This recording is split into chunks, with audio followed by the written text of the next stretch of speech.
Okay, this is unlike the show you did. Starts now. Unlike the show you did, this is camera's recording. Okay, thank you. Now you know where the camera is. For the last month or so, I've been talking to the cast of Company Retreat about the work, the loyalty to it, and the fucking craft of it all. This entire time, I've been pointing out how Anthony was treated like a hero, not a mark. And then I thought, I wonder what Anthony's perspective of all of this is. So on the next episode of the Slice of Life show presents the cast of Company Retreat, I sit down with Anthony Norman, to talk about what it was like being in his own version of the Truman Show. How are you? Good. What a trip for you. This from the beginning has been wild.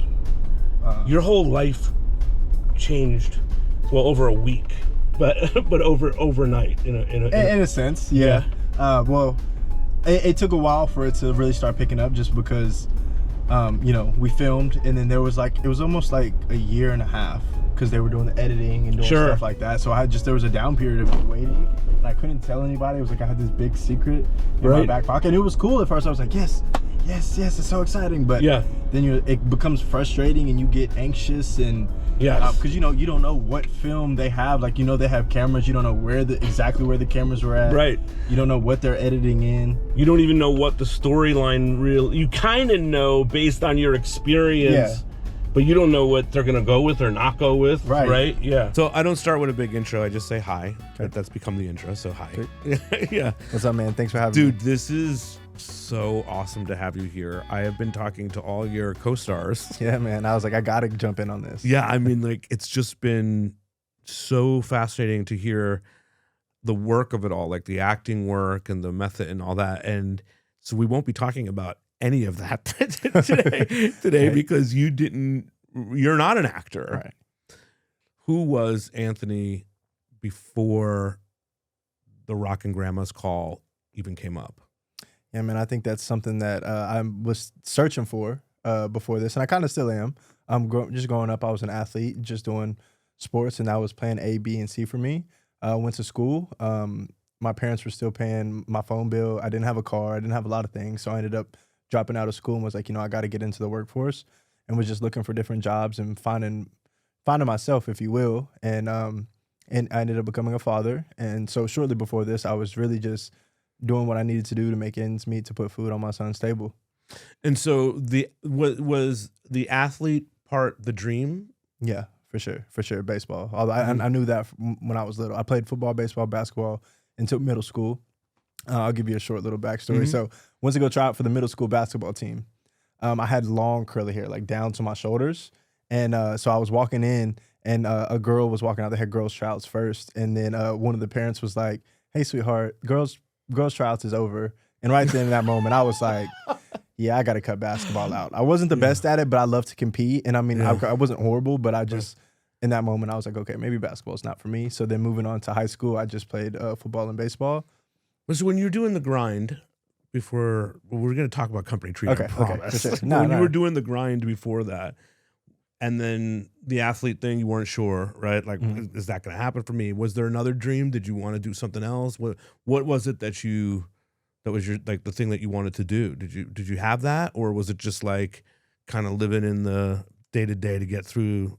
Yeah, man. I mean, I think being an athlete was first and foremost, and just, I don't want to say I was into bad things, 'cause I really wasn't a bad kid, but just running around with my homies. I wasn't, I didn't want to. I always said, like, I think me being a marine biologist, like, I like the water, I like swimming, but that was just something I said, when I was younger. I don't think that I really had a real interest in that. So just honestly, just hanging out with my friends, and kind of what I am doing now, like just hanging around people that I do love to be around, and sports. I think those are my two main things. And so you're in the grind of life. And so how does this opportunity come to you for the show? Yeah. Shout out to Mom. She actually sent it to me. So it was an ad on Craigslist. I mean, she knows I look for different jobs just to fill in my schedule, and she sent it to me, and she was like, what did the ad say? That for you, that you were like, oh, fuck yeah, I'm in. Oh, just kind of the breakdown of it. Like, we fly you to whatever location they need you in. And then you'll work for X, whatever amount of time that they need you, and then So you go back. the ad was not about Rockin' Grandmas. No, the no. ad was Anywhere Staffing. That was the name of the company that I signed up for. yeah. That's fucking kind of even more amazing. The way, because their method. I'm so curious about their method, but their method of finding you is not even like, hey, we have this great retreat, that we're looking to get someone. It's no, they go the long route for sure. And I didn't even know about the retreat until after I had my first Zoom interview with Kevin. Like they were just like, okay, there's a Anywhere Staffing because I had like 3 Zoom interviews with Anywhere Staffing people, right? Who turned out to be one of the producers. Is that right? Honestly, I remember there was 3. It was 3 different ladies, or two. There was 3 Zoom interviews. 2 of them was with one lady, and then one was with the different. I don't remember the names. That's I don't fine. remember what they looked like. And then after, so I did the Zoom interviews, and then it was like a month or so later. They were like, okay, we're gonna go with you. We like you. And so you did 3 Zoom interviews. In those Zoom interviews, did they tell you about Rockin' Grandmas, this hot sauce company, and all this stuff? So, and I don't even think we talked about Rockin' Grandmas in the Zoom. I think it was just through emails. They were like, okay, the company that you're gonna work for is Rockin' Grandmas. Oh, so it was just kind of temp work, like there's a retreat in California near Calabasas. Well, no. So Kevin was the one who actually told me that it was gonna be on a retreat. I didn't even know I was gonna be on the retreat when I was talking to Anywhere Staffing. Anywhere Staffing was just like, we've got this opportunity in California. Yeah, and this is. Was there any part of you that felt like, oh, this is too good to be true that they're going to fly me to California? And yeah, a little bit, and that's why I was trying to say. So when my mom sent it to me, she was like, "This it might be a scam, but who knows? You might want to just check it out." Right? And I was like, "Okay, sounds good." Yeah. And I was like, "All right, what's the worst?" It is kind of a scam, but in a really the best scam of my life. yeah. It did turn out scam-ish, but in a good way. Yeah, for sure. Never a scam works usually it doesn't ever work good. Right. But this one actually worked out great. Yeah. Amazing. Yeah. I recommend applying to jobs on Craigslist. Yeah, for sure. All right. So you get the call that you're going to be, you're the guy, you're the person that they want to go with. And then at some point you talk to Ryan Perez, who is Kevin. Hello. How are you doing today? How you doing? Anthony. They sent me over your resume here. Can you just tell me a little bit about yourself? Yeah, so I'm 25. I'm from Nashville, Tennessee, born and raised. So I'm always giving it my 100%. Awesome. What was that first call like for you? So it was pretty basic. Just, kind of tell me about yourself, some of the what do you like to do? But at this point I had already known that I had the job. So it was just kind of basic. Them we're just kind of getting to know me and just telling them about myself, kind of how we just did. And he asked me if there was like any things that I was uncomfortable and unable to do. And I will say, after I talked to Kevin, Anywhere Staffing did make me do a mental health evaluation, which to me was like, what? For what? For what? Like I've never worked a job that was like, I need to make sure that I'm mentally stable. Right. But yeah, the one with Kevin, I think was just to kind of break the ice and like get me to like understand, okay, like Kevin, this is kind of going to be my boss, and kind of get to know him and just be comfortable with him. So when you, at this point, they tell you at some point there's going to be a documentary crew. We have a documentary crew that is following our business. If you were to do the job, are you okay with being on camera? Absolutely. Okay. So Kevin did tell me that as well on the Zoom interview. Yeah. And so at that point, were you like I don't give a fuck? Like what? Yeah, okay. It's like, cool. Because I feel like, and I think it's important, like when you work any kind of event, there's always video teams there. Yeah. So I don't think that's unusual that it's one thing for it to be a documentary, but it's not unusual for a video crew to be present for a job, like a retreat or something like that. Yeah, especially the day and age that we live in. It's like, I feel like cameras are all over the place. Social media clips, whatever they're going to use with it. So it's like, that's probably like whatever. And specifically for that reason, because I knew I was going to be on camera, I went and got like a haircut, and my barber was not available. Oh shit. And that can ruin everything. Man. And I just remember telling myself, so the haircut that I have in it, I'm not the most fond of. And I just on the remember- show. On the show, yeah. Yeah, I was okay. just like, I'm not the most fond of it, but whatever. It's gonna be on a documentary, and hopefully nobody's gonna see it. Nobody's gonna see the documentary. No, so. the world is gonna see it. Actually, That's hilarious. But it is fucked up when your dude can't be available and you've got to go do your thing. Right, yeah. It is kind of like, oh shit, I need him. Yeah. And I've learned since then, never cheat on your barber, and Ever. I haven't since. Yeah, I have ever, not ever. since. Shout out to my guy, it's Brian. I don't know who's your dude. I don't know his name. It's a Hispanic guy, and he barely speaks English. Yeah. but he knows I got his number. Okay. You available? Yes. I love it. All right, so I probably should ask him though. his name would be good to know. Yeah. Which I mean, we don't. A lot of people have that relationship with their barbers where they sit there and chat and kind of decompress. Yeah. My decompression with my barber is just chill. I love Silence. that. That's sometimes great too. Yeah. I'm big on that. Like I'll turn my phone off, especially when I'm going through a lot. I'll turn my phone off, turn my TV off, and just sit in silence. On the note of TV, I asked you in the car, you don't fuck with TV. Did they ask you about what you watch on TV in any of the conversations that you had with the trim company? Yeah, no, they never asked me what I watched on TV. They asked me what were some of my interests, and I told them like baseball, hanging out with the family, video games, things like that. But no, never were they like, what kind of TV do you watch? Do you watch? Because that'd be wild for them to ask you that question. Yeah. It would For make sure. no sense for an ad staffing agency to ask you, and what TV shows do you Yeah, like yeah, why do you want to know? I mean, honestly, it probably would have been less weird than the mental health evaluation. Sure. But So the mental health evaluation like threw you off a little bit. yeah, like I was really questioning, like, what am I signing up for here? Like, am I about to be? I don't want to say fucked with, but like, is this like going to be a strenuous job on me where I'm like, do I need to reconsider what I'm signing up for? Yeah, like are there personality conflicts at the job? Like, what is going to happen at this? Yeah. What am I signing? Like, why should I have to be mentally Did you ask stable? that question? No, I didn't. If y'all haven't learned, I don't ask too many questions. I mean, I think them in my head, but I was just like, But sometimes also there's like the opportunity of it all. Like, oh, I'm going to LA and I'm going to be doing this really cool, retreat, and these guys all seem. And then you meet Kevin. Does Kevin make you feel like it's all legit? yeah, for sure. I mean, he seems like an HR person. He seems like he handles paperwork very well. He seems like, not that he would be like stuck in a cubicle, right? I don't want to like put him down, but he just seems like the type of guy that would run. We were talking about this call. Every position was staffed perfectly with what type of person you would assume to be in each position. I feel like Kevin though. Yes, I agree with you. Everybody is, but there's something about Kevin that just feels like, yeah, that's the guy that runs that department, and like. Yeah. Yes.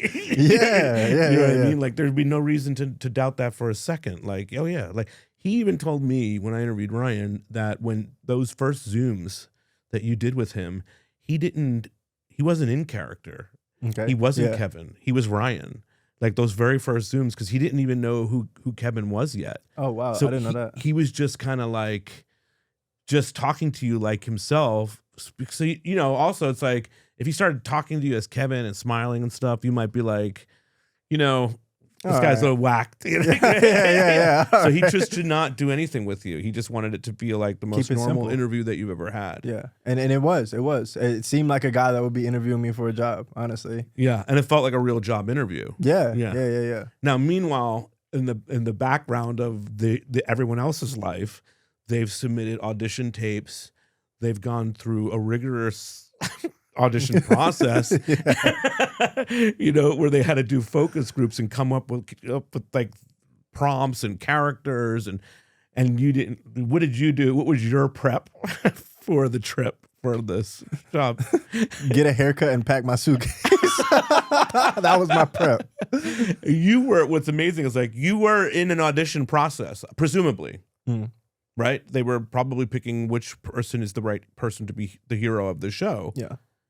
But you just didn't know that They didn't know. And I will say, like, from the beginning, even at Anywhere Staffing, when I would do the Zoom interviews, they would ask me, like, are you okay if I record this to show to other people? And I was like, yeah. But that's right. not abnormal either. Yeah. It's like a phone call. This is being recorded for so-and-so purpose. It's Anytime you call customer service. Yeah. Exactly. So what was it like when you flew to LA. LA? I'm a premonition person. Were you in your head about this at all? Were you like, or was it just like, I'm doing this thing, like leading up to leaving for it? No, so whenever I got on the plane, at that point I was like, yeah, let's do it. I was excited, like I was pumped. I hadn't been on a plane since I was like 10.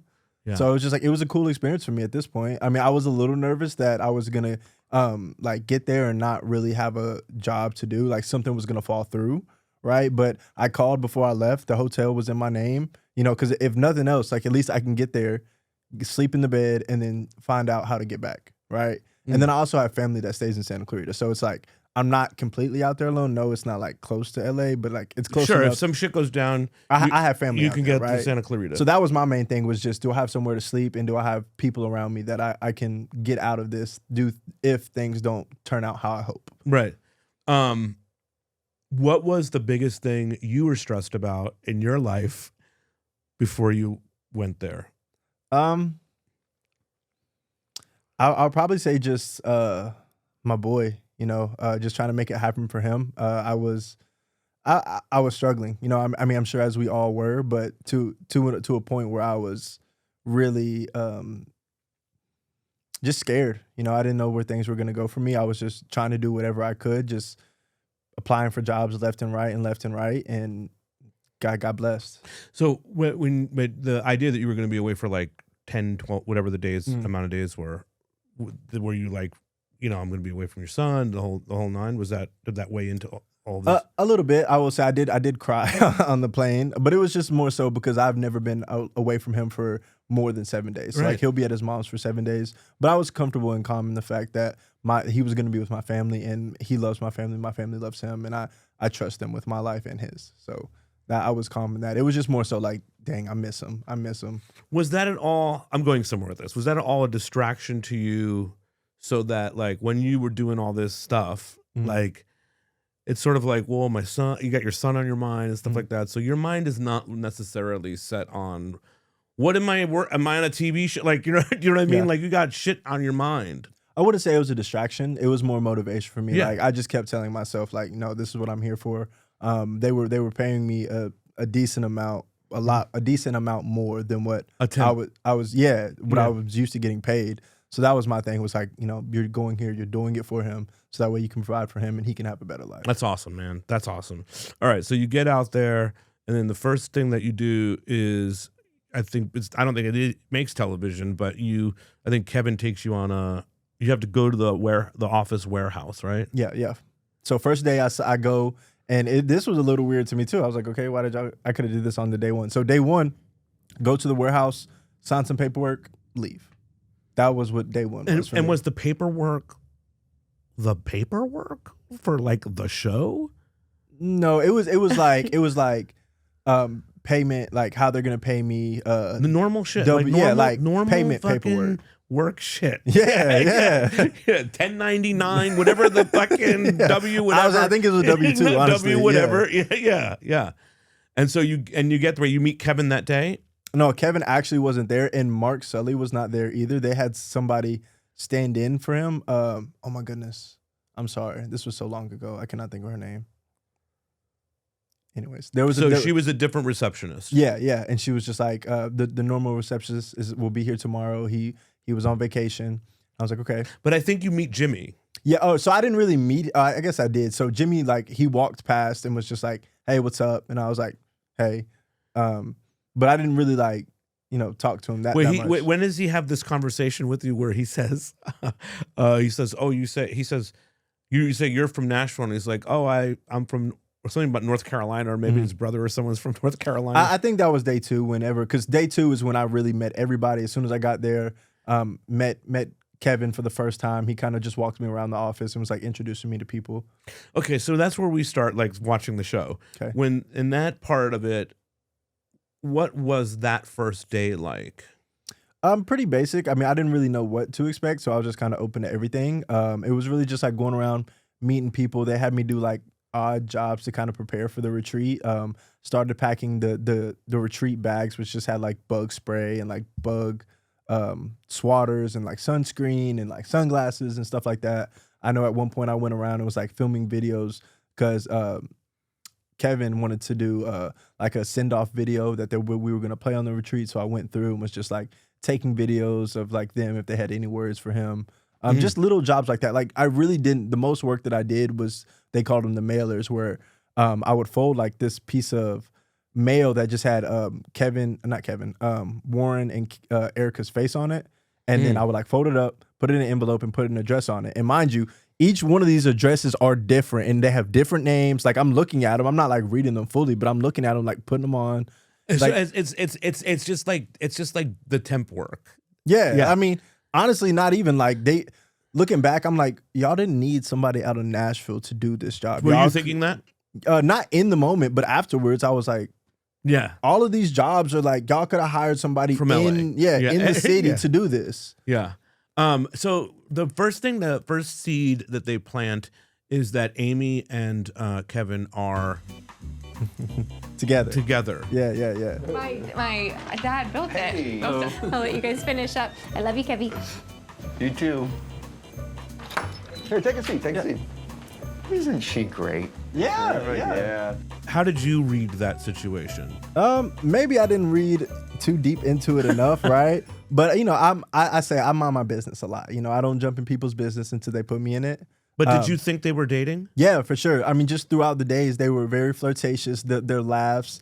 Even Kevin or Ryan, he would blush when Amy would come in. Like his face would kind of get red. But I learned throughout the show, he's very good at playing into his nervousness. So whenever that he went to go propose and I was recording it and I'm looking at him through the camera and he stops and he looks at me. He's like, oh my God, I don't know if I can do this.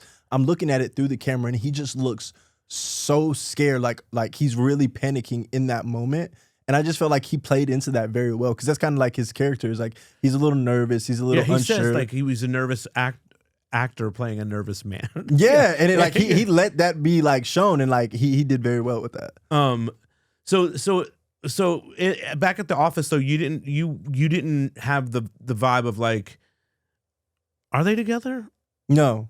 I mean, I never saw them kiss, I suppose, but they hugged several times. They were very flirtatious. They like sometimes I would walk and Emily or Amy would be like sitting on his desk and they would just be sitting there chatting. And it's like, okay, so maybe they got a little something going on. Yeah. Well, so and then when he tells you I'm going to propose to her, it's like they're dating. Yeah, I mean, I'm like, okay, yeah, this just kind of confirmed it for me, honestly. And like I said, maybe I didn't ask too many questions, but my job was to show up and help. It wasn't to ask questions and make things harder. Like, okay, yeah, how can I help you, man? I would never either. You know, I would never ask that question. Why would I ask a follow-up? They're dating, okay. And I don't care. I don't. Like, happy for you guys. But like, I'm going to be going back to Nashville. Do you know what I mean? Like, I'm not going to be involved in this. You're not going to invite me to the wedding, right? Yeah. So, okay, so and then PJ is so great too, and he tells this story well through the podcast, and I think he told it on the backstory where you come in, you meet him first, and then you start asking where's the retreat. You start Googling all that. But he's panicked. But you don't. I don't notice it. Yeah, I don't know. Really, I was looking it up because when I did know that we were going on a retreat, like I'm in my bed at home, like. Retreat places in California, like trying to figure out where we're going. They didn't tell me where we was gonna go. I'm thinking we're finna go to like a beach house or something. And we're finna do this LA style, right? So that was my thing. I was like, I'm trying to figure out where we're going so I can understand how we're about to be living. You didn't find this place. No, I didn't. I did not because find this place. This is in the, I don't even, off the beaten path. Yeah, for sure. And I was a little upset to find out like, oh, we're going in a retreat in the woods. Like, this is camping in Tennessee. We can do this anywhere. You know what I'm saying? I do this all the time. You wanted a little bit of like the Bel Air Hotel. You know what I mean? Yeah, whatever. Maybe even not that fancy, but somewhere I can go put my toes in the sand or something. Sure, exactly. And it was not that. Have a drink at the bar. All that stuff. To be fair, it was a beautiful property. Of course. Yeah, it was a beautiful property. Yeah. You and Kevin Ryan go on a car ride together. Yeah. What was that like? What is your version of that? So forgive me because this was a long time ago. Right. Honestly, it was just a bunch about small talk. I know we talked some about ball. I know he talked to me about, you know, him being very close to his mom, and then I, you know, kind of. Now, is that real? Yeah. Well, I asked him at the end. He said, "Yeah, he is." He was hesitant to admit it, and I was like, "No shame. I'm a mama's boy too. Do not." We're all. Yeah. There was another gentleman who they hired to be a temp with me, but he was an actor. He was an actor though, and so the first 3 days I was in the office, and they put me in a hotel, and they hired an actor. He drove the vehicle. He drove us to and from the office every day. He stayed in the hotel with me, and so he was like the first point when I actually touched down in Los Angeles. Yeah, he was the first contact person with me, and it was kind of on his shoulders too, but it just very, very similar that we had to sit in the car and just kind of chat, and he had the pressure solely on him. He didn't have mics, he didn't have cameras, like he could have messed it up. Yeah, dude, it's crazy to me because like I've done some of that, like flown for a job and like met a person and like, do you know what I mean? Like met the guy that picked me up from the airport and then spent a couple of days with that guy. I mean, like people that that are gone now in my memory bank. You know what I mean? Yeah, like I couldn't even remember his name, but I remember him. But it's just so crazy that this whole thing is like this giant show. Yeah, I said in the last episode, I said, y'all did all this for little old me? Yeah, I love that. Wild. I love that, man. Yeah. When you saw the behind the scenes episodes of the whole group emerging while you went for coffee breaks, were you like, what the fuck? Yes. And it was so crazy because most of the times we were going to the store for BS, or like we would go to the gas station. Jerry needed his newspaper every day, which I was kind of grateful for because at the time it was the Yankees versus the Dodgers. Okay. And Alex is a big Dodgers fan, and I'm a big Yankees fan. So of course we were going back and forth like. So Dougie Senior and Junior are Dodgers fans? Yeah. Well, Dougie Senior was a Giants fan, so they kind of butted heads in that aspect. Oh, I love that there's this level of thought. And behind is Jerry a Giants fan? I don't know. Honestly, I'm not sure. We have to find that. We have to find it. Yeah. Jerry, please comment down what team you rock with. Exactly. Yeah. I've been a Yankees fan since I came out. I'm a Mets fan. I'm sorry.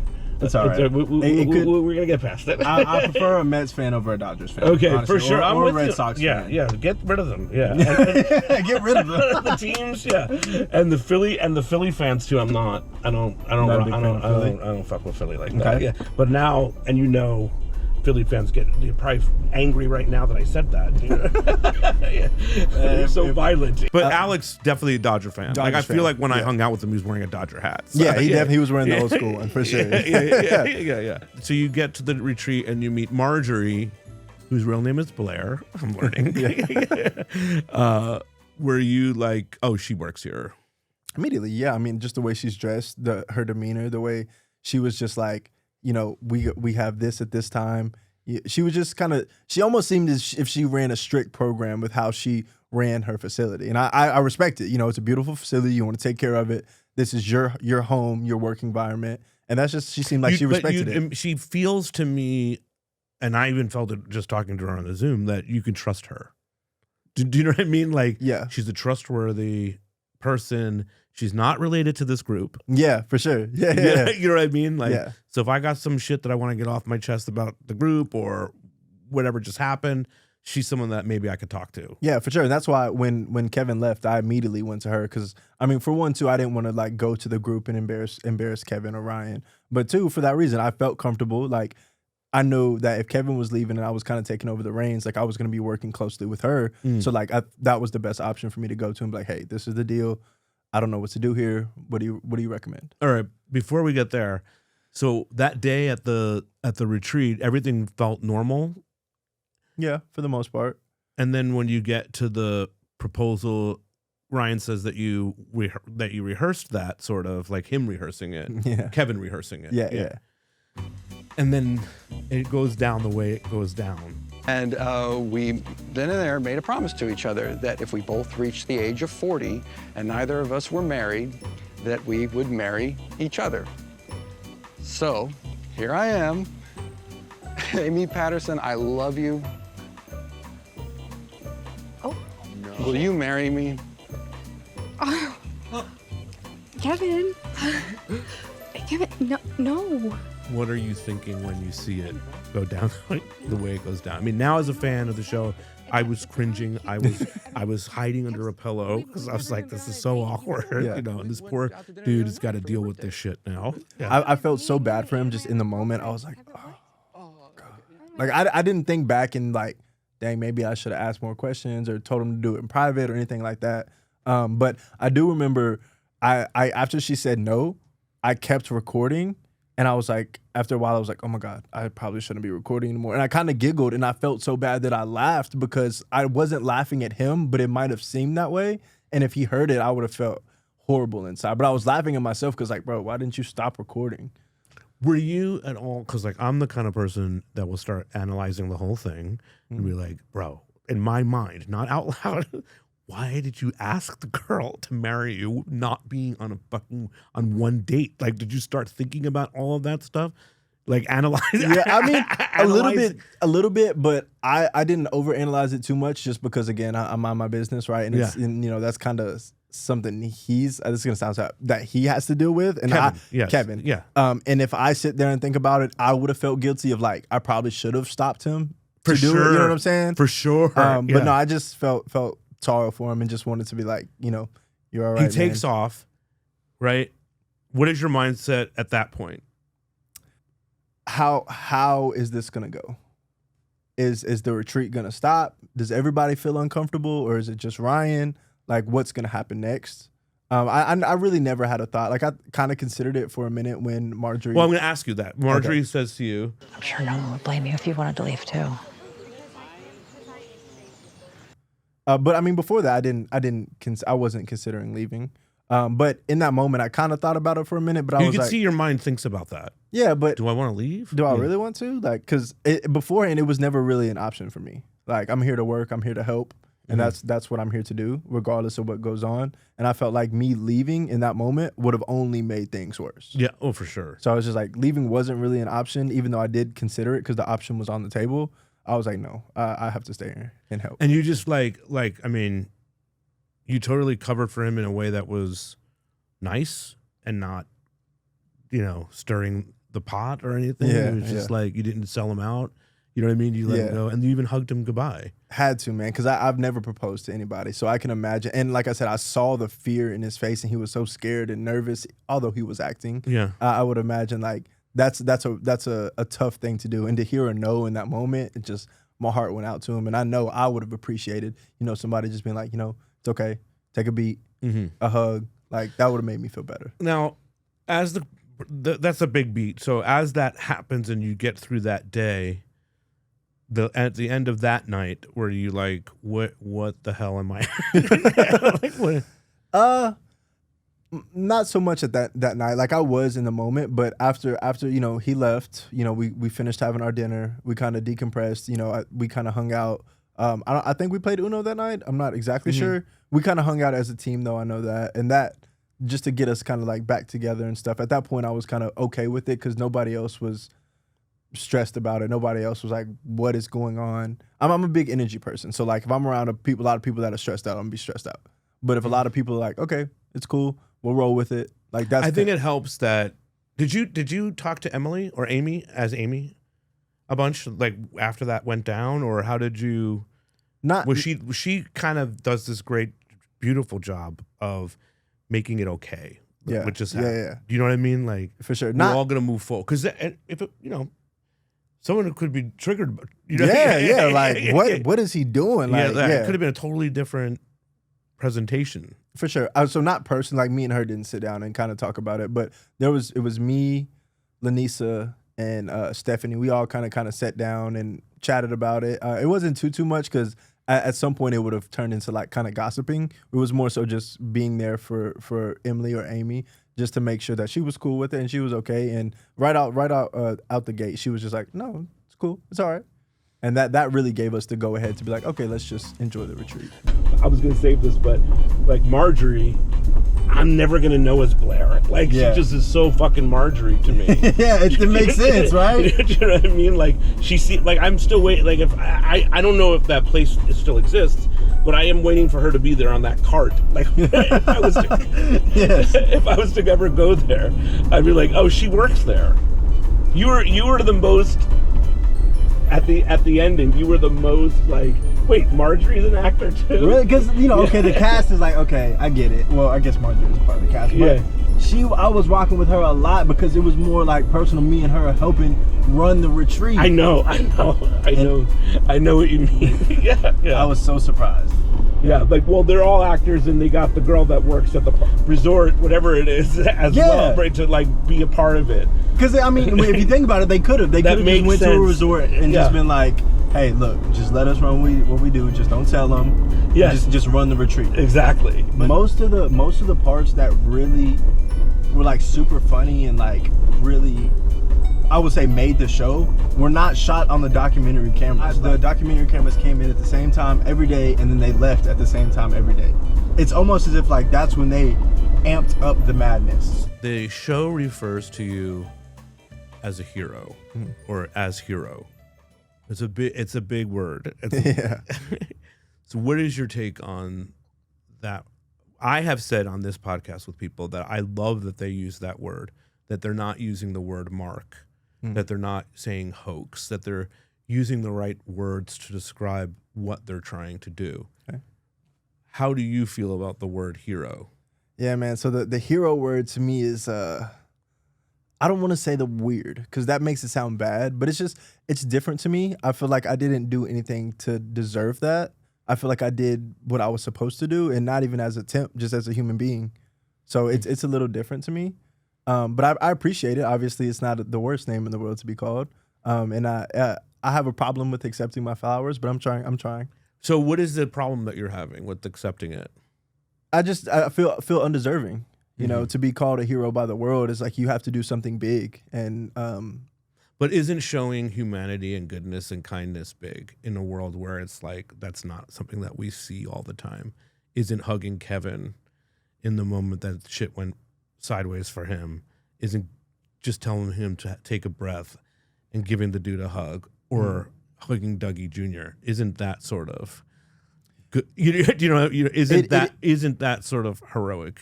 I think so, but I think it's only so big because it's on a big screen. Like I feel like I feel like I did something that what most people would do. I refuse to think that the world is full of hateful, mean people. To me, I think it's big because it was on a big screen. It's interesting. I went to a Buffalo Wild Wings the other day, and there's a promo for a movie. I don't know what the movie is, and though I'm doing this podcast, and everyone's saying hero, hero, hero, and the poster said he was never a hero, and I was like, that's interesting. I wonder if there's I wonder if there's a take on this where it's like, you know, we all live lives that we live. It's like I don't want to be the hero. I just want to be the dude that did the thing on right. And I guess I'll walk that back. It was probably big for them.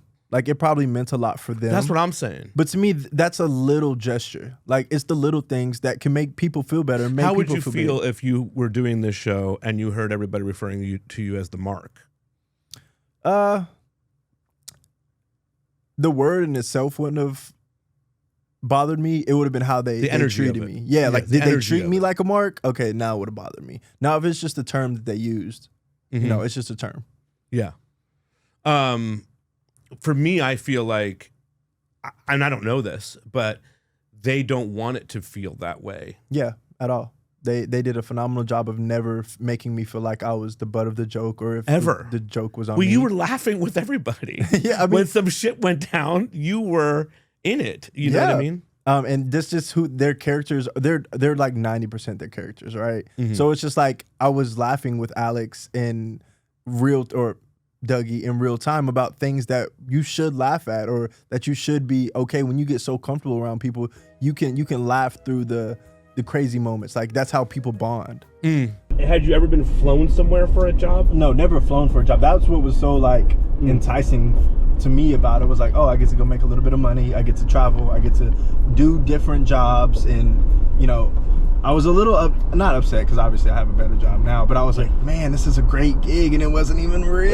Like, oh my god! You thought it could have made that a permanent thing? Would you have done no. So the name of the company that I applied for was Anywhere Stack. I applied for a temp company. Oh, I got you. So I was like, the fact that the temp company is not real because not in my head, I was like, okay, this company's gonna fly me to different places. I can see the world. I can work. I mean, the thing about it is like I kind of was like, I would love to see you be on the next season of this show. Yeah. As one of the actors. Okay. Yeah. Like, but how you squeeze that in though? You can't. It's like, no, you're if you see you coming, yeah, it's over with. It's like, fuck this. I know who that guy is. Yeah. When I interviewed Chris Kula and Rachel Hines. Yeah, Hines. I think Hines? Well, her Instagram name is Rachel Ketchup, so I assumed it's Hines, right? Yeah. But anyway, they said it was one of the seminars that was played like, you know, for real with some comedy with Dan Perot. So the seminar came down like, sometimes you'll be in a bad deal. You need to stand up for yourself. Sometimes your CEO might be, you know, signing a bad deal. You need to slap the pen out of his hand. You had a seminar. Yeah. So they all had to take turns. Doug was, you know, signing a deal, and they had to go up and, Doug, it's a bad deal. That they layered in things like that. You did some sort of seminar where the seminar was that Doug Sr. is about to sign a bad deal. Yeah. Did that play into your mind at all when you were? Did any of those seeds at all affect you? Love this. Okay. When the shit was going down. Okay, so in the moment of me walking into the room, I had the thought of like, bro, we just had a seminar of me. They wanted me to smack the pen like aggressively. And I was like, I'm not going to smack the pen out of Doug's hand, right? But in the moment, I was like, hold on now. We just practiced this and now I'm actually doing it. But in that moment, you can't stop and be like, wait a minute. Because if he signs the deal, then it's a done deal. And if it's real like I thought it was, then it could have been too late. Mm-hmm. You know, I was like, okay, let's get it done, and then we can question things later. For sure. And then obviously right after is when they were like, well, they couldn't go any further than that. at that point, yeah, because I'm like, nah, yeah. We just practiced. Yeah, so that did actually weigh into your mind as you were walking up to go do it. No, it not as a motivating factor though. No, it happened when I was walking up to grab the pen, like not even before. Oh, when Dougie get up. Yeah, it was after that. Like when I opened the door and I see him with the pen, I was like, oh shit, we just did this. We literally just did this. Uh-huh. And that was crazy to me. But, you know, like I said, in that moment, you can't stop and take a beat. You have to finish what if the job. Deal is not, what if it is a real deal? Yeah. Right. It's just so coincidental that you guys had all done that. Coincidental. And I always say, I don't believe in coincidences. Everything happens for a reason. No doubt. Yeah. Well, I mean, this whole process is for a bigger reason. Yeah. I mean, for sure. Without going too deep, it's like, you know, where is somebody when they watch this show in their life? What if there's someone who is in a similar situation to you or worse, you know what I mean? Mm-hmm. Struggling with some deep ass shit, and then they watch this show, and for 8 episodes or 10 episodes, they find a place of peace or a place of calm or hope in the idea of what you just did on the show. You know what I mean? Yeah, and it teaches so many valuable lessons, and it also it grounds people, I think. Yeah, 100%. This past Friday, I think it was, I went to, we had the pop-up, basically like you could come get tacos and, you know, chat with us and things like that. There was a gentleman, he was telling me a story about how he was at work, and there was a lot of just like negative people in his life or at work. And he watched the show, and so he basically killed them with kindness. And he said that he learned that from me, and now there's people at his work that are just like, yo, I get to work with you today. I love it, man. Like, I love working with you every day. So to hear stuff like that, like that is the whole purpose of the show, and that's why they do it. Yeah. That's why they make these types of shows, is because it changes people's life. It changes their perspective on how they live their day to day. That's amazing. I mean, like that to me, like that's the goal, right? Like of life too. So everything that you went through is all for, you know, there's no coincidence. It's a bigger purpose. Bigger purpose. Yeah. You know, I've asked each of them about whether they wrestled with the deceit part of it all, right? Mm-hmm. You know what I mean? And they all did. Every single one of them. I think Jerry was like, no. But they started to like care more and more about you, that the more they got to know you and whatnot. So it's nice. It was really nice to see and hear that. Another reason why I genuinely try to give them all the credit. I didn't do anything but show up and have fun. I didn't do any real work. They did the work, so they deserve all the credit. Mm-hmm. You know, people have reached out to me and you know, if we're lucky enough, the Emmy nominations and things like that. Right? 100. And you know what? Like, fucking Alex deserves it. Yes. Yeah, I mean, they all deserve it. So if anybody deserves the rewards and the accolades, it is them. I don't deserve that. Well, you should be up for something, but you weren't an actor, so that's well, the whole jerk off sauce of it all. You know, the Dougie Jr. makes this big presentation. And you're invested in Alex's character. You want him to succeed and do well. What was it about Dougie Jr. or I guess Alex? Because I feel like I know that they're not the same. Yeah, but they're the same. I just feel like he went back to a younger him. And that's what he taps into, just a younger him. Like what would have 18-year-old me done? Right. Yeah. And like there's that, like, from hanging out with Alex, it's like the goodness of Dougie Jr. is in Alex. Yeah, for sure. Yeah. I think it was just, I saw a lot of my younger self in him. And I know that was crazy because he's older than me. But I just could relate to him in just a sense of being, wanting to make my father proud. I know there's been a lot of situations where I tried my hardest and they just didn't work out. Maybe they didn't, some of his were kind of terrible fuck ups, right? Can I cuss? Yeah, of course. Okay. Yeah. We're terrible fuck ups, right? Maybe I didn't have terrible fuck ups like that, but I definitely know the feeling of like trying my hardest and it just not being enough for whoever or whatever the task was. And I just wanted to help motivate them. And I hate seeing people not confident in themselves and not believing in themselves, because I've been there before. Like I said, but before this show, not believing in myself, having enough to make it happen for my son. So I always try to step up for people when I can see that in them. And I would be the same person. Like I would totally see. I saw so much that I loved about Dougie Jr. You know, like he's just a good fucking dude. You know what I mean? Like But anyway, it doesn't work out, and then he tells me a story that like when the Taco Bell thing went down. Dougie, what was like, how did you do that? I do... The sauce. Yeah. Oh, it's actually pretty simple. I mix some traditional Jamaican spices in there, Scotch bonnet peppers, allspice, paprika. Right. And then I just mixed it with a little Taco Bell hot sauce. Ah, you're joking. No, you did it. No, I just put a little Taco Bell hot sauce in there, mixed it up. Wait a second. Yeah. Wait a second. What? You really did that? Yeah. It's the bell bump. Hey. But you can't do that. You can't do that. That's illegal. That's infringement. Yeah, you can't. Walk. Where? What? You can't do that. Dougie, that's... Now. Dougie, that's illegal. Is that illegal? When he was like, I used the Taco Bell sauce. You were like, yeah, of course, good. Like, I didn't know that was illegal. I'm like, fuck. If you mix it with some other stuff, like. And that's when he says he felt bad about sort of this deceit of the character or whatever. How so? What do you mean? Well, because he felt like you were so invested in Dougie Jr. I asked everybody if they wrestled with like the morality of the show, and that's when he felt badly, because he was like, well, you know, I just, you know, I know that he's supporting me, and like I wish I, you know, could say, oh, it's not that big of a deal. You know what I mean? But yeah. I mean, I try to tell all of them. I know this is kind of getting away from I try to tell all of them, don't feel bad, man. Y'all have changed my life in ways that I could have never imagined. Yeah. And I know it's not easy, because I assume it's not easy to deal with those type of things, to lie into this, just I hate the word deceit, but you get what I'm saying? Like, I hate it. Yeah. To do that extensively, like I can never imagine what that's like, but I just try to remind them, like, yo, y'all changed my life in the best ways possible. So, you know, whatever part of that you hold on to, let it go, man. Let it go. That's dope, dude. And they're all still here. They're all still here for me to this day. So it's not like it was just like, all right, rap. It wasn't just a gig. Yeah. You know it was just what I mean? like, it was a shared experience. Yeah. For sure. We say RG's for life, Rockin' Grandma's for life. Oh, I love that. Yeah. So like, if you're gonna watch TV, like, what's the show that you watch? TV show? Yeah. Well, now it's this company retreat. Yeah.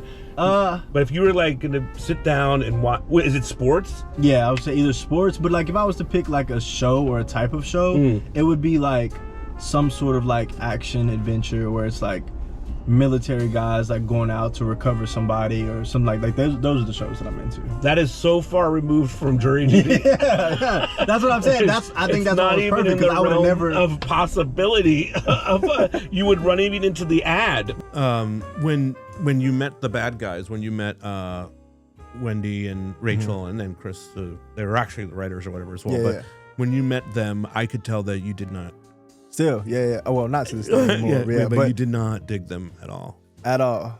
Just because I don't know what it like. They did such a phenomenal job, and it's like was or Elizabeth the biggest of the problem for you? Yeah, of the three? yeah. And really, what it was for Wendy. So when we did they did the hypnotist, and then Boy Red. Mm-hmm. Oh my goodness, Chris. Chris. Cool. I don't know what his name was. Lee. Oh, right. Lee and Lee. Jean. Yeah. I'm a big Jean fan. I think she's great. I buy the assistant bit. Oh my goodness! Yeah. Can I give you a little behind the scenes action right here? Oh my god! I can't believe I'm saying this. Rachel, please forgive me if this embarrasses you. So boom, we're outside playing chess. Me, Alex, and Warren. We're outside playing chess on the show. Well, there was a camera and a mic, but it didn't make the cut. Okay. Right. So we're sitting outside playing chess. It was just us three though, me, Warren, and Alex. We were out there playing chess, and we were talking about Rachel having the hots for Wendy. Claire. Claire. Sorry. Yeah. See, that's what I'm talking about. When you talk of the names and stuff, it mixes up. Okay. I got so you. Claire has the hots for Elizabeth. Right. So we were talking about that while we were playing chess, and I was like, Jean's kind of cute. I'm like, this is my one time. Like, I might as well shoot. Yeah, but whole time, they can hear it in the control room, God, and I'm like, it. oh my God, this is embarrassing, bro. Because I never ended up shooting my shot, so it just sounded like I was talking a good game and just didn't do it. That's funny. So I was going to ask you, are there moments like that? Like shit that you said or things that you did that you were like, God, when you were watching the show, you were like, I hope they don't air that. So not too many that I could just remember. They did tell me, so there was that one, which they were reluctant to tell me that, but shout out to Alex, my boy. He told me that. He told me that they did catch that. There was, when we were in the office, so it was a very long hallway, and they put a camera on the end of it, and they put one like clip of me like checking myself out, but they said every time I walked down that mirror, I was like. Well, and also in fairness, the haircut. Yeah. I was like, come on, bro. How can I make this look decent? Let's see. I told Wendy that if she does some crooked shit, you're still gonna be like, I saw that coming. I seen it coming. No, I'm just kidding. Yeah. No, she's so sweet in real life. She's just a good human. She texts me like once a month. She just reminds me like, she tells me that she's just so lucky to have worked with me, and that my son is so lucky to have me as a father, and it melts my heart every time. That's really awesome, man. I mean, I feel like one of the things that's amazing about this experience for you is that you can share on to him some of the stuff that, those life lessons and whatnot. For sure. I mean, I hope that he gets the positive lessons out of it, right? I mean, there aren't too many negatives, but what is one of the negatives? That people can be shitty. Mm-hmm. People can be real shitty, and I'm just talking about Trukis. There are companies out there that will do that thing. Yeah, do that thing, and I just hope he doesn't look up to that, right? Mm-hmm. I'll say I'm consoling Dougie on a lot of his fuck ups, and I just don't want him to just be like, it's okay to be a fuck up. I don't want him to have that mindset, right? Mm-hmm. Which as kind as I can be, I'm very tough on him because my dad was tough on me, and I'm grateful now that I'm older. I'm grateful that he was tough on me. Mm-hmm. I always say I give my props to my parents, because I always say my mom was a giver and my dad was friendly with the belt. Mm-hmm. And what I mean by that is just my mom is a giver and my dad taught me respect. That's interesting. I think is one of those great moments is when Wendy or Elizabeth and Kate have the jousting competition on the There you go.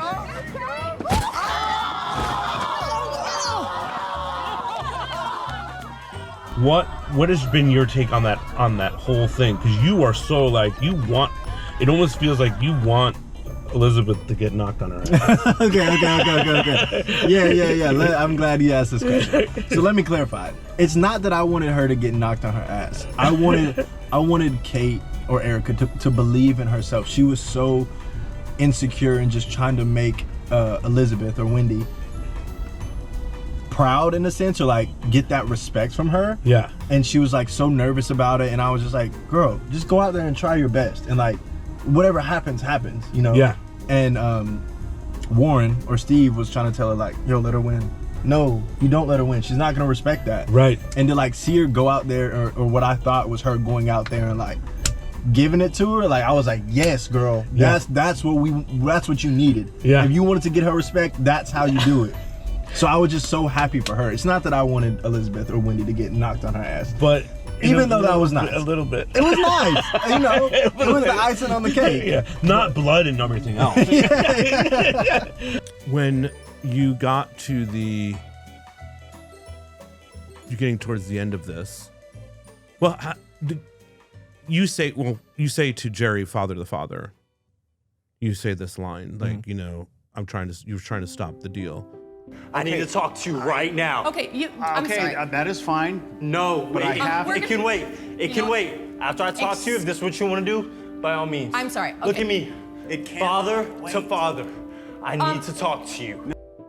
Did you relate to Doug Sr., Jerry's character? Did you relate to him in a way as being, since you are a dad? Yeah, for sure. I think that's what kind of prompts me to say that is whenever Alex took the fall, my game plan was to just go in there and back up Alex or Dougie. Yeah. And then when I had that short distance I had to run, I was just trying to, what can I say to him to like really get him to listen to me? Because in the end, I really am just a temp. He might just be like, get out of my face. Like, I'm gonna sign this. And throughout the whole process, I was just talking about my son a lot. And I knew that was one thing that I was gonna be like, okay, he might stop and listen to me. And then also too, like I said in the show, I hope one day that I could have something as big as a company, whether it's a hot sauce company or whatever, to pass down to my son. And it's like, as a father, I couldn't let him sell away his family business that had been there for generations. When you, after that, you're pumped, dude. It's let's go. Let's go! Yeah! Hey, everybody, the deal is off. And then they bring you in to have another meeting, and you're sitting there, and I'm thinking about that ending of Doug Sr. saying, they break it down slower than probably what it comes out on television, right? Like, you know. I told you that this was my last company retreat. Yeah. What I didn't tell you was that it was also my first company retreat. Because I'm not actually the CEO of Rockin' Grandma's. You see, Rockin' Grandma's is not a real company. Hold on. That is not my son over there. You're lying. How? Whoa. Hold on. Anthony. Y'all about to mess my brain up. Hold on. Anthony, we are all actors, and this is a TV show. What is the first thoughts that you're thinking when he's like, this is my first retreat, and he starts breaking down what's going on before even TV show? Were you like, where are we going with this? Like, what were you thinking as possible of what was happening? So it's crazy because when I go back and rewatch it, I'm like, why it took me so long to catch on? I'm like, really? Like, oh, okay. Yeah, well, that's when you're breaking it down. Like, what's happening? Yeah. No, like I'm really just like trying to let him get it out because I don't want to like jump to any sort of conclusion about it. Yeah. But honestly, in that moment, you still don't even after they told me, hey, this is a TV show, you don't really even understand. Like, you don't understand what type of TV show that it is. You don't know, was it just the cameras that I saw or anything like that? So I was just like, okay.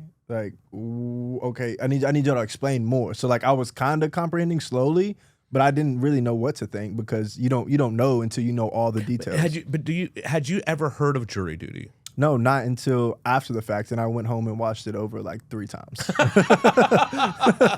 Oh, this is the show. Yeah. Yeah. Okay, that's cool. So it wasn't even a reference point. Did they reference that to you though? We produced the show Jury Duty, and you were like, "What was that?" So afterwards, after they did the big reveal, they gave me like a 35-minute break to just kind of go into like this room where there was nobody around me and kind of just decompress and understand the things that were happening. And they, Nick and Alexis, they said, we did season 1 of Jury Duty, and you'll be on season 2 of Jury Duty. and they showed me a picture of Ronald, and I was like, oh, Ronald looks super familiar, but I don't know where he's from. Like I didn't know that. And then so they kind of just told me, it's a lighthearted or it's a good-hearted thing. Like the joke is not on you. Don't ever feel like, we're trying to make fun of you in any way. Tough question. Did anything on that show ever make you feel like that? Any bit? Any? No.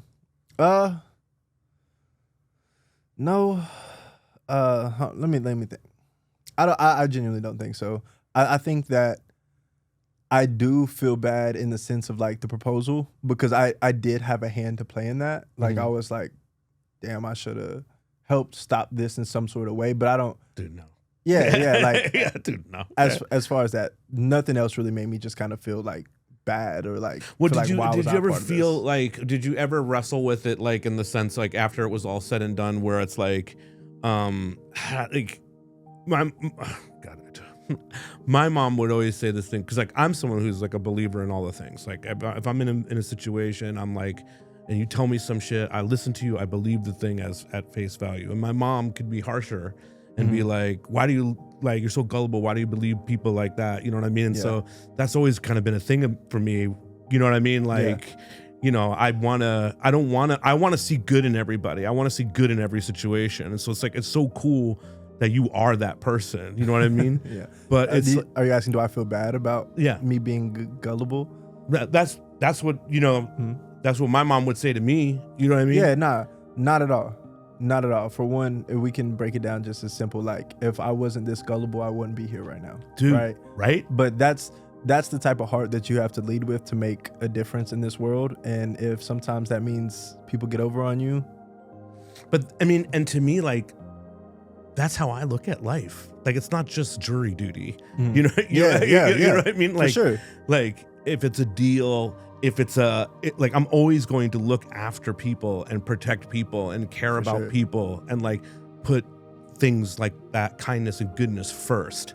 And then if that person did some fucked up thing, it's like, okay, that's on them, dude. Yeah, they're gonna have to pay for that. No, that's not my thing. You know what I mean? I think one thing that I think is just like I hate to say it like this because I just said I refuse to look at it like this, but when we live in a world where negativity is so drawn and stuck, it's like, why would the kind person win? Right. But kindness in this show, and I think you just fucking nailed it, man. Kindness wins on this show. Yeah, for sure. And I think if shows like this continue to happen and people genuinely have a change in heart and lead with it, it'll come back. For sure. Or it'll win. Not that it's left. It'll outgrow the negativity. Rachel Claire is like another one of those characters you were saying, like every character was sort of like positioned perfectly in the role that they were in. Yeah. Because she's totally IT. She fits. She feels like, and she does like, she says and does like a lot of really, really funny things that wind up on the show that like, I laugh at her stuff probably the most. You know? You know? And to be honest, her comedy at first, or like her jokes, went right over my head at first. I didn't even fully understand until later, and I started like pick up on it, like, oh, she's just being silly. Yeah. But now that I know her and like know it, I love her. I love her stuff. Like I love her stand up. I just love who she is in person. Like, you know, like I said, they're all pretty much their character. And now it's like I can't miss it. Like I know when she's being for real and I know when she's just being silly. Obviously, it's Doug's last retreat before he dies, which is really sad to me. Before he dies? Honey, Yeah, it's his last one. No, he's retiring. Not because he's dying? No, he's not sick. Oh. He's retiring. Thought he was dying?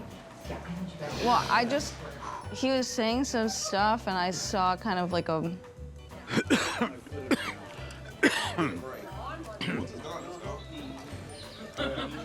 Seeing Doug cough. Yeah.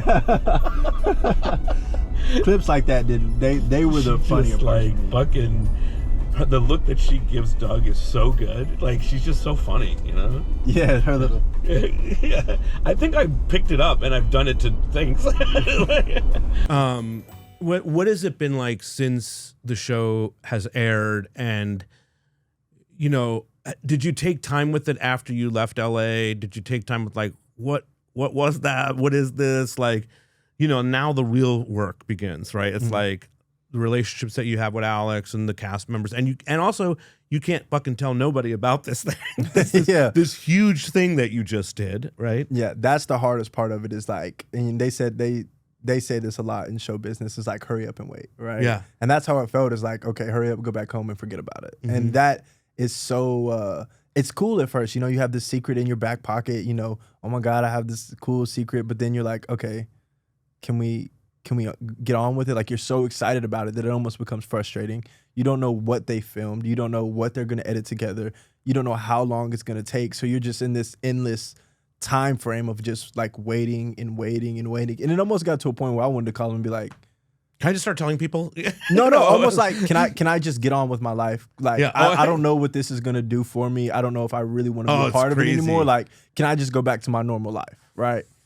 Dude, that's fascinating, right? Yeah. The way they say that, like, limbo period's always the hardest, right? I mean, but what's so interesting is, like, you knew, like, well, was there a part of you that knew, like, this is going to blow a fuck up? It's going to be good. No, I hoped. I hoped. I'd seen season 1 and I like did my research on season 1 and was just like, okay, I understand that this is a positive thing. People seem to like it, but who knows? They might hate season 2. They always say the second one's never as good as the first one. So it's like that thought kind of creeps into my head a little bit. How is the world? This is kind of selfish, but how is the world going to receive me? I have this horrible haircut. I hate the way. No, it was. By the way, your haircut's wonderful on the show. Thanks, man. I appreciate it. Yeah. But then it's like the sub did a good job. Thanks, man. You should get it. I hope you give him an extra tip. No. I never went back to him ever again. I got you. I hear you. I hate to kind of shit on him a little bit, but.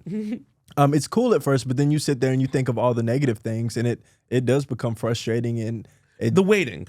Yeah, the waiting of it. And then when things started to like pick up a little bit, then that excitement comes back. So like, but when it was first aired, what did you see it before? Yeah. So you got a copy of it. They sent me a link to where I could watch it, and it was like a rough cut of it. It wasn't the final cut. What was that like to see? Hilarious. It's such a funny show. Yes. Yeah, so it's good that we were all laughing at it. Yeah. It was just funny to watch it, and I showed my mom some of the clips just because she was like on my ass about it, like, oh my God, when's it gonna come out? What's it look like? Like, what did you really get to go through? Even though I'm calling her, telling her about it. Yeah. It was funny, and it was relieving of like, okay, I understand where they're going with this. I know kind of what the plan is. Even though it was a rough cut, like I see the path that they're going, and that was a big stress relief. And then also I told them this. I feel like because they announced season 3.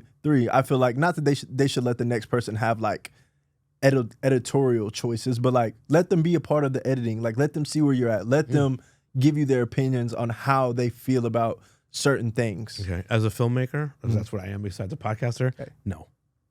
No, it's not happening. Okay. Like they want to be able to, you know what I mean, crap, because they have so much material and so much footage. Yeah. Do you know what I mean? Like they don't know. Yeah, if you said, oh, is there something that you would have used?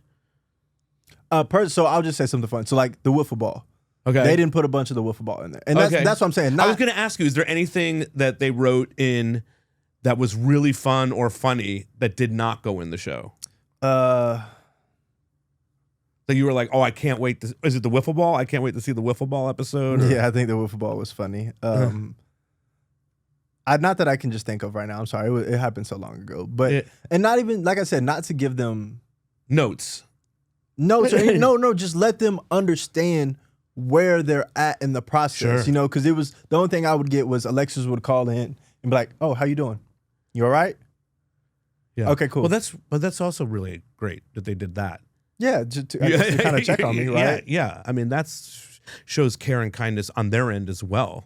You know what I mean? Yeah, for sure. I mean, they got me a therapist. They did their part. Did to make you sure need I was that? Good. I talked to him like a handful of times, but like I said, my biggest thing was just being able to call and talk to the people that I went through it with and be like, hey, this is how I'm feeling right now. How are you doing? And they're there. Dude, it's all. I mean, until it comes out. And then Yankee Stadium happens, and then all these dreams coming true, and you start living. It's one thing to dream about things, then live in the dream. Like talking to you right now, I know it's gonna sound crazy, but it's a dream. It's a dream. Oh, thanks, man. I really mean that. Like, I mean, watching you on that show and feeling something special about you and like your character and the charisma and the kindness and whatnot. Like, I'm the kind of person to be like, oh, I would love to grab a beer with that dude someday. You know what I mean? But like, this is that. You know what I mean? Like, when I'm getting to talk to you and hang out with you, it's to live in dreams is crazy, right? Mm-hmm. And you got to do that. So like, but before that and that waiting, you don't even know that that's possible. You don't know what's coming, right? What was the first moment where you were like, oh, this is some really good shit? Like, you know, when the dreams started to like come true moments. Nah, yeah, when they posted that first clip of, or not even a clip, just the poster of like with all of our faces on it, the green one. When they posted that one, and that's when I was like, okay, this shit is real. Things are about to get exciting. It's a real show. Yeah, and just seeing like all the comments, you know, they say stay out the comments, and I do stay out the comments now. But at first, it's like, you can't help yourself. Well, right? the one comment that everybody kept saying was, oh, Anthony, this guy knows about it. Mm-hmm. And I was like, that's such bullshit. There's no way this guy knows about it. Man, and I'll say this too for those who think that. Go back and watch me when I'm actually talking to like the documentary crew. You'll see me fidgeting. I'm so uncomfortable. I'm just like, what's like? I can't function on camera like that. It's the most ridiculous theory out there because there's no reason for you to know. You know what I mean? Like if you knew your performance would have been a performance. Yeah, and you would be able to tell. Introduce yourself and tell us where we are. Okay. Hello, my name's Anthony Norman. I'm here at. Sorry. You can do it again. Okay. Rockin' Grandmama. Sorry. First day here. Oh, there you are. Oh my goodness. That's crazy. That is so weird. Hold on now. Yeah. Please don't change. Please don't change. Please don't change. And literally as soon as I got my phone out. They're really, what would you say about the acting of it all? They're good. Amazing. Phenomenal. Like the fact that I didn't pick up, so there was only one time where I was like, all right, what? So what was it? Blair, Marjorie. Uh-huh. So the Malibu realtor came back to get his sex toy, and she was like yelling at him like to get off the property, and it just didn't seem genuine. Sorry, Blair, I love you so much. Not trying to throw you under the bus. I know what you mean though. Yeah. Mm-hmm. It just didn't seem. It felt over the top. Yeah, or just not like she was really mad. It seemed like she was forcing herself to yell at him. Uh-huh. And like I said, when I first showed up, she seemed like the type of person to run a tight ship, right? So like she had some experience yelling at people before, right? And then it was just like that Marjorie didn't show up in that moment. I was like, what's going on here? All right, let me ask you about a couple of those things. Wait, Stephanie says, was there a moment at all where you thought, oh, I have fucked this whole thing up? What? Oh yeah. You remember her? We were in the kitchen at camp. And Ollie just turned around and went, you know, I got this phone call from my daughter. Oh, shit. I have a daughter. You, Stephanie? Yes, and I start telling him about this phone call, and I went, I meant my son. I don't know why I said daughter. You know why I said daughter? Because I have this friend who has a daughter, and I feel like she's my daughter, because I'd really like to trade her for my stupid stepson. But, you know, so I just call her my daughter. Oh, I think she corrected it and said my son-in-law. Yeah. I think that's what it is. But honestly, I don't even remember. Like, literally. Oh, it's like she thought... She messed the whole thing up. No, yeah. And I don't know if they told you about this, but Lanisa, so they were all in Helen's or Stephanie's room looking for an earwig. Somebody had dropped it, so they were looking for it, right? Oh, and so right away you come in probably wanting to help. Well, no. I was actually going around trying to get the dinner. Oh, okay, yeah. Whatever they wanted, because each night we would go to a restaurant, and I would just like write down what they wanted. That's cool. So I was knocking on the door trying to get dinner. Whatever. They were trying to get their order.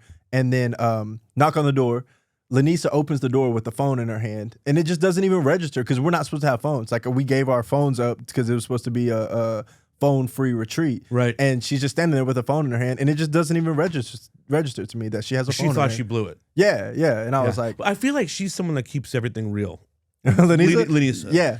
You know what I mean? Like I feel like she's someone that you Anthony, confide in, or...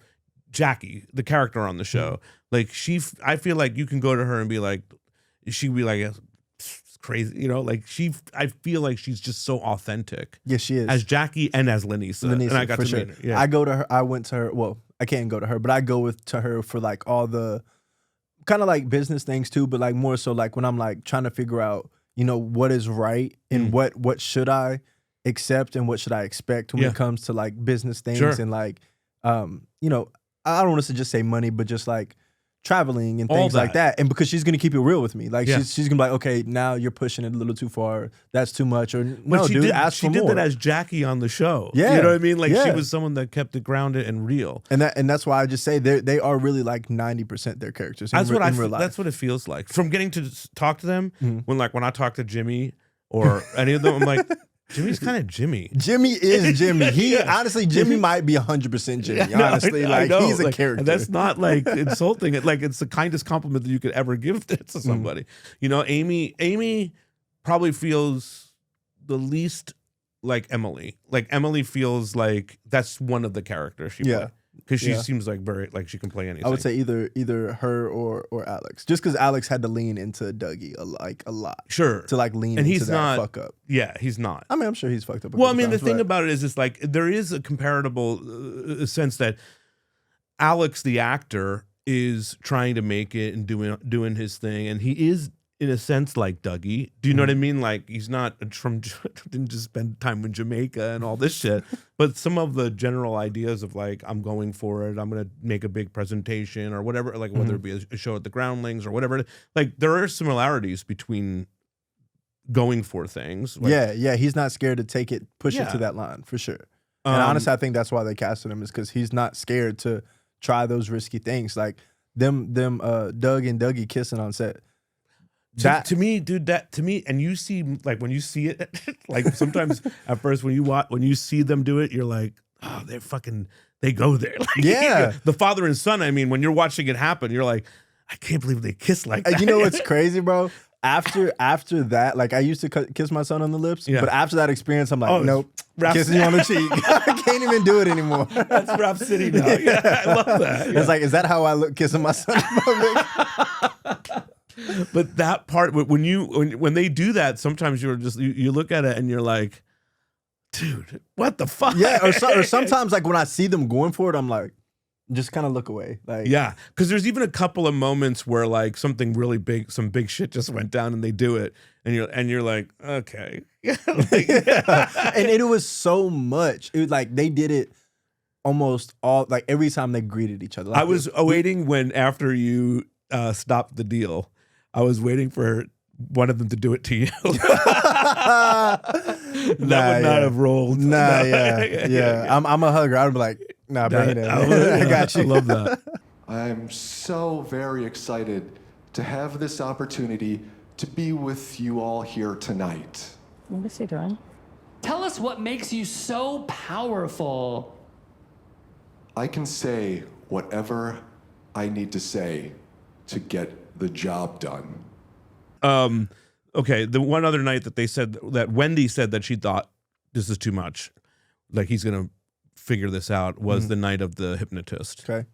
Do you feel like, in looking back on it, the hypnotist was the night that you should have figured out, like, oh, something's amiss here, or no? A little bit, just because it's like to think that they genuinely got hypnotized, which I believe that you can be hypnotized. I do too.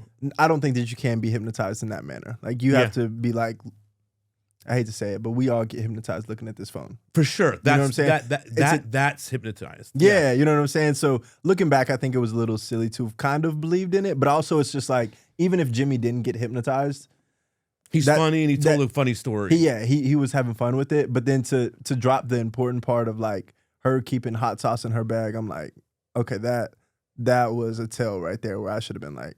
But the problem, or it's not a problem, but the good part of the show is like you're so caught up in Wendy or the Elizabeth's character that you want to see that. So you know what I mean? Like you can tell that Elizabeth's character's up to no good. Like she's gonna buy the company. You know, like she's not gonna do what she's saying. You could just, she's such a bad guy that you just instinctively know, like there's some negative energy coming. Right. And I want to go back to a story that I was trying to say earlier. Sorry. No, you're good. So after that hypnotist show, the next morning she made Lee or Chris apologize like to all of us, and then she like belittled him off to the car. And they kind of put it in there a little bit, but you can see me like I won't even look at her. Like that like I wanted to get up and stand up for him right then and there. But after that's one of those things where like even after they wrapped it and they told me about it, I was like, nah, that was too much. You don't treat people like that. You don't talk to people like that. Yeah, no doubt. That's not okay. And that's why they're like, it's a show. And still. Still, I'm like, no, that's not you don't talk to people like that. And that's why I held on to that. Chris and Rachel was kind of like, oh, okay.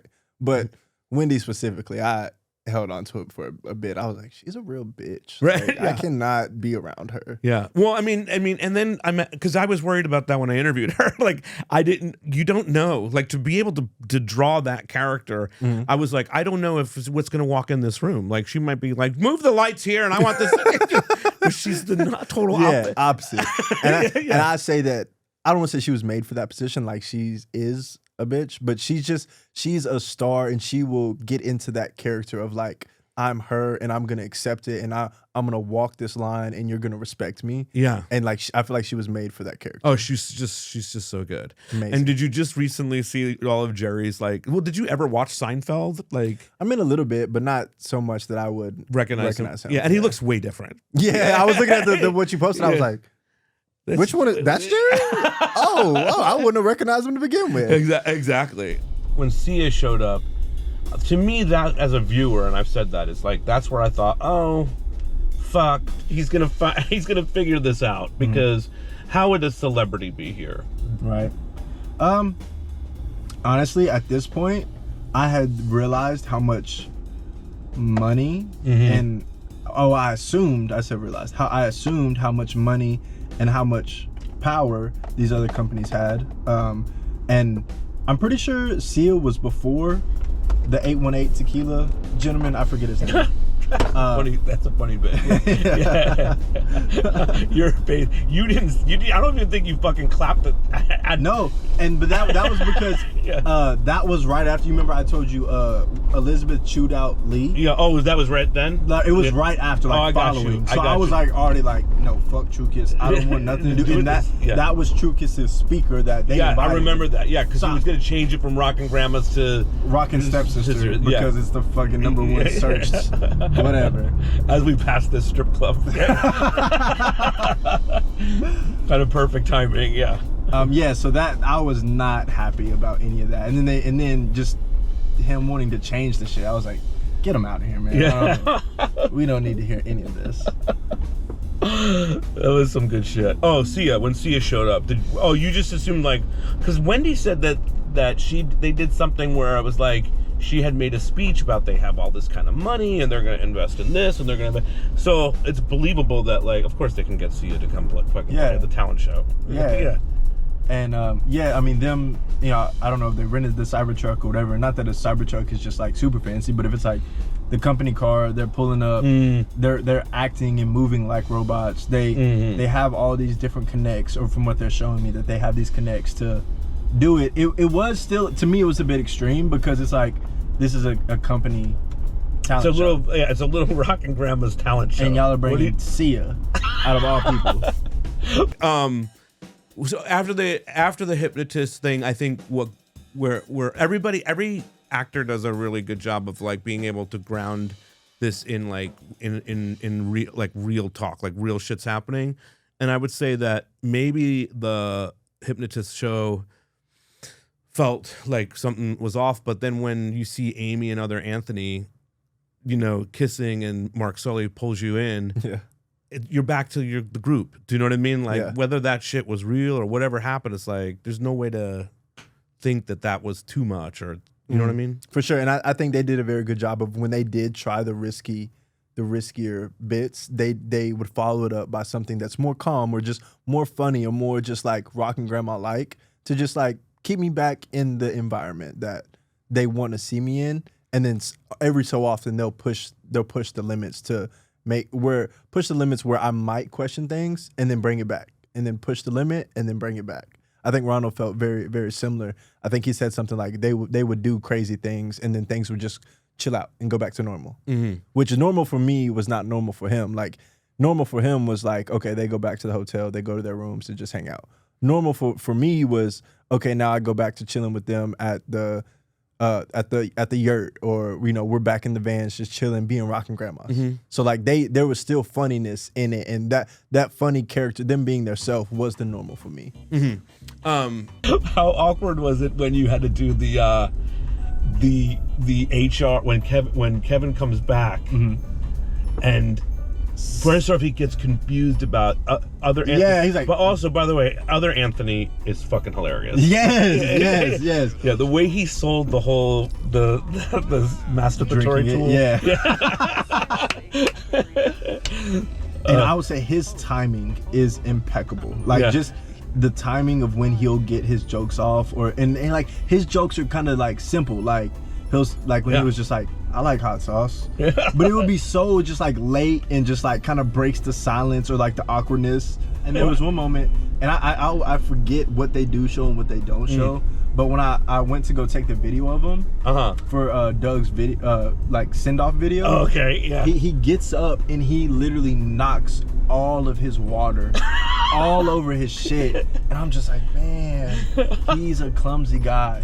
Wait, so hold up, just to the producers, please release those videos. Please. I want to see all that stuff. That's really funny. That sounds so funny. And just the way he did it, like he was so frantic when he stood up, just for me to be like, hey, can I take this video of you?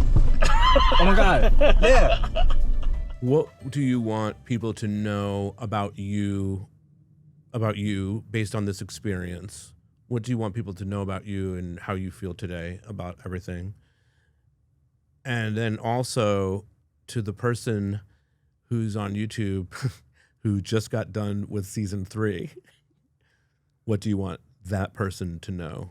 Okay. What do I want people to know about me? I don't know, man. That's a great question. I guess first I'll start with I'm not an actor, at least not yet. I won't say that I'm always kind, but I like to say that I'm always respectful. And I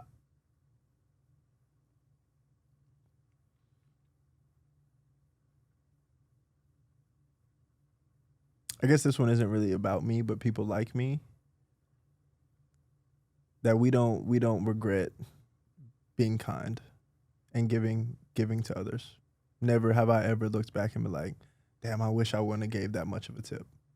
Damn, I never wish I would have gave bro my shirt. Damn, I never wish I would have gave bro a ride. Never does that cross my mind. To the dude watching YouTube or lady, watching YouTube. I'm hoping they mix it hey, up. This is horrible for me to say, but it's like, if they could pull it off on a lady, bro, because you see them in the comments. They can never do this to a girl. Y'all don't understand how talented they are. They could do this to whoever, whenever they want to. I know. Lean into your group of people. Don't be scared to ask questions. Enjoy it. Enjoy every minute, because you don't know when it's gonna end. I hope for them that it never ends and it thrusts them into a life of happiness and throws them into their dreams that they hoped they would have. And don't lose yourself, because I feel it already. It can be tempting to hear especially everybody's being kind and nice and telling you you're the best person, or whatever it may be, and you start to believe in that, and now you're Mr. or Mrs. Know-It-All and can't nobody tell you anything. So don't let it get to your head. Both are amazing. I will say that this show has touched so many people, and I think it's because of your goodness, and I think you're also hilarious. Thank you. It's under the radar. You know what I mean? Your reactions, your sort of, I still think about when you're on the hunt for the Doritos and then you walk into the room and you're like, well, found it. Oh, found them. What? No. Got it. Found it. See? And thank you, man. But those are moments I'm like, that's just me. I wasn't trying to be funny. I'm just it's like, fucking hilarious. Yeah, or even I think, there's like when you boop, there's Actually, shout out to my son, bro. We started doing that. yeah. But it's like there's all those little moments where you're funny, you're thoughtful, and you're always in the moment. You're always caring and invested in, rocking grandma's. You cannot make a good decision if you're stressing, if you're thinking erratically. They're not telling my dad, dog. I know, I hear you. We have to let him know. I'm with you. Okay. I need you to breathe, though. You cannot make a conscious decision if all right, you're but erratic. we need to tell my dad. Absolutely. But people, and I think like from watching your social media and stuff, it's like you really touched a lot of people.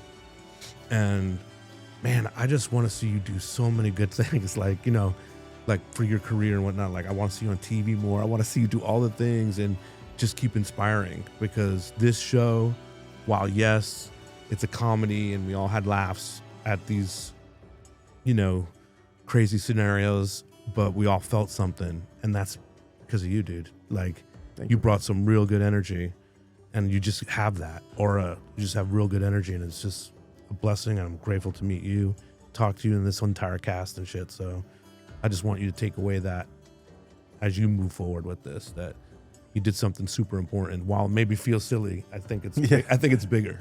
Thank you, man. I appreciate it. Thank you for having me, and thank you for your kind words. You've got it. I think that just like the future's just wide open for you. Like, and I can't wait to see it all happen for you. Okay. Thank you, man. Yeah. In a world filled with so many things that are false, Anthony is as real as they come. Spending the afternoon with him left me feeling like I want to be better. And I am so grateful that I got this moment in time with him. Great, and that kind of goes back into the, not feeling bad to be gullible, because if I wasn't this gullible, I wouldn't be getting.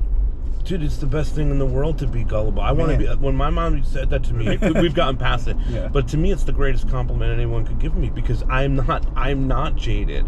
I don't look at life in that way. I look at life as as possibility, as hope, as that's my authenticity. You know what I mean? Yes, 100%.